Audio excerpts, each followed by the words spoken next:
ખ્રિસ્તમાં વાલા ભાઈઓ અને બહેનો, આજ આપો હંગણા ચાલીસા કાલના દૂસરા ઇતવારમાં આવી ગયા है અને इना चालीसा कालना समयમાં આપો આપણા જીવન પર પસ્તાવો કરતા જઈને વસ્યાર કરતા જઈને પ્રભુ મેરે આવી રહ્યા है અને આજના પ્રભુ વસન આપો આપણા જીવન પર અને પ્રભુના વસન પર ઊંડાઈ વસ્યાર કરવા હારે તેડે બોલાવે है। આજના પ્રભુના પવિત્ર સંદેહામાં આપો દેખી है कि प्रभु अपना 3 सेलान डूंगर पर ले जाए है प्रार्थना करवा हारे तेने ता प्रभुनो रूपांतरण થઈ જાય। एक बात आपको देखिए, जरा प्रभुનું રૂપાંતરણ થાય તા વાદળો ખુલી જાય અને તાહે વાદળાની આવાજ આવે है, जो मारो घणो वालो बेटो है, હું इन पर घणो राजू है, इनानी हामलो। इनानी हामलो इनो अर्थ है कि आप प्रभुनी वाणी हमळे, प्रभुनी वाणी पर सालिए અને તીને પ્રમાણે આપણું જીવન જીવીએ। અને જ્યારે આપણે પ્રભુની વાણી પર સાલીએ, પ્રભુની વાણી સાંભળીએ, ત્યારે આપણે પ્રભુના મહિમાના દર્શન કરીએ, પ્રભુની શક્તિ કૃપાનો અનુભવ કરીએ। आपको मालूम है, जरा प्रभु यीशु पेतरुस ने कही है कि तू तारी जाल ऊंडा पानी में ली जा અને તા ફેંક દે। ધીરો અને મોડો પેતરુસ પ્રભુની વાતને માને है અને આપણી જાળને પાણીમાં ઢળે है અને તા પેતરુસ પ્રભુ ઈશ્વરની મહિમા શક્તિ સામર્થ્યને અનુભવ કરે है। आपको कानाના વિવાહ ભોજમાં भी देखिए કેવી રીતે તે સેવક પ્રભુની વાતને માને है અને આંડલામાં પાણી ભરે અને તા આંડલાનું જો પાણી દાખરસમાં બદલી જાય। તિનાએ પ્રભુની વાતને માની અને સાંભળ્યું અને તેની રીતે તેને સબ કર્યું અને તા તિનાએ પ્રભુની મહિમા, તેની કૃપાના અનુભવ કર્યો। આજના ફેરતા પાઠમાં આપણે देखिए उत्पत्ति ग्रंथ अध्याय 12 માં કેવી રીતે બા ભગવાન અબ્રાહમને તેડે તો કહે કે તારો ઘેર પાનું ઘેર છોડી તા જા જાઉં તન લઈ જયો है।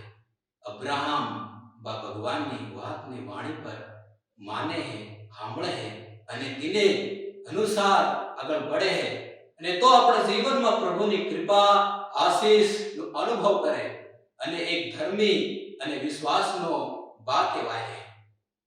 એવી જ રીતે જ્યારે આપણે આપણા જીવનમાં પ્રભુની વાણી સાંભળીએ, તેને પ્રમાણે ચાલીએ, આપણે આપણા જીવનમાં સુધી પ્રભુની કૃપા અને આશીષને અનુભવ કરીએ। સંત લુકાસને પ્રમાણે પવિત્ર સંદેહામાં જ્યારે આપણે પ્રભુના રૂપાંતરણના બારામાં સાંભળીએ है તા લખેલું है कि પ્રભુના એ 3 સેલા ઊંઘઈ रहा की सके ते होता था। आपको गेतसेमनी बारे में भी आपको देखिए कि प्रभुना सेला ता होता था। आपको भी जरा अपने जीवन में देखिए, वस्यार करिए, घणी रीते आप हुंदी अपना जीवन में ઊંઘઈ रहा है, होता है। होई सके आपो अपना विश्वास ની कमी में होता है, ઊંઘઈ रहा है।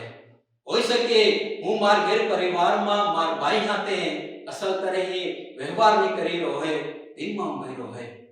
हो सके हूँ मार जीवन में एवी आदतें हैं जिना हूँ वार्ता नहीं लखी सकी रो है, ઊંઘઈ रो है, होतो है। हो सके हूँ मारा प्रार्थना जीवन में अगर नहीं बढ़ी रो है, हूँ ઊંઘઈ रो है। एवी कई रीते आपू अपना जीवन में ઊંઘઈ रहा है, होता है। आपको देखिए प्रभु नाइसेला प्रभु हाथे था, प्रभु हाथे खाता था, पीता था, हाथे रहता था, फिर हुदी प्रभु हाथे एक नहीं रही सक्या, ते प्रभु हाथे प्रार्थना में नहीं जोड़ी सक्या अने ते हुई गया ने ઊંઘઈ रहा। आपू अपना जीवन पर विचार करें देखो, आप हुदी अपना जीवन में घणी रीते ઊંઘઈ रहा है ने होता है। तीन हारो जरा गेतसेमनी बारे में प्रभु तिनान के है, उठो અને प्रार्थना करो, आप हुदी उठ ઉઠવાની જરૂરત છે. એના ચાલીસા કાળમાં આપણ હંગાન પ્રભુ કન જાવેની જરૂરત છે. જાગીને ઉઠીને જાવેની જરૂરત છે. પ્રભુના વચન કે मलाकीना ग्रंथ अध्याय 3 पद संख्या 7 में, जब तुम मेरे पास लौटोगे तब मैं तुम्हारे पास लौटूंगा. प्रभुना वचन अपन कहे कि आपको प्रभु कन जाने की जरूरत है. इना चालीसा काल में अपना अपना जीवन पर विचार करिए. आपको प्रभुनी वाणी सांभळीए, इन पर चालीए अने आपण जी जिंदगी में आपको होता है अपन मालूम नहीं મળે है कि आपको હું करीना है. अपन जागवे की जरूरत है. इना चालीसा काल में प्रभु आपन तेड़े है कि आपन प्रभु का पूरा पछतावो करें तिनकर पासा फरीजी, ताकि आपो प्रभु की महिमा तेनी शक्ति અને સામર્થ્ય ને આપણા જીવનમાં અનુભવ કરી શકીએ.